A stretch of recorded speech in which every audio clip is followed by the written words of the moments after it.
Menjelang perayaan Natal, berbagai persiapan mulai dilakukan gereja, mulai dari pemasangan tenda, membersihkan area gereja, hingga memasang hiasan Natal.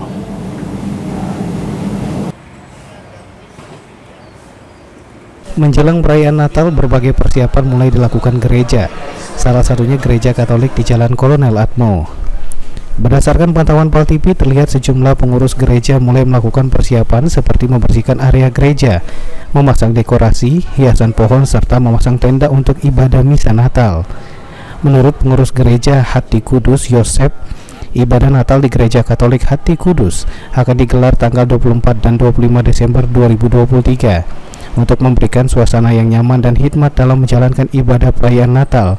Pihaknya telah melakukan berbagai macam persiapan, salah satunya menghiasi gereja. 90% sudah siap. Tinggal finishing anak-anak aja nih soal minggu sama OMK. Oke, untuk pengamanan tadi kayaknya udah ada polisi juga Pak ya? Sudah diperiksa tadi ya, pantannya.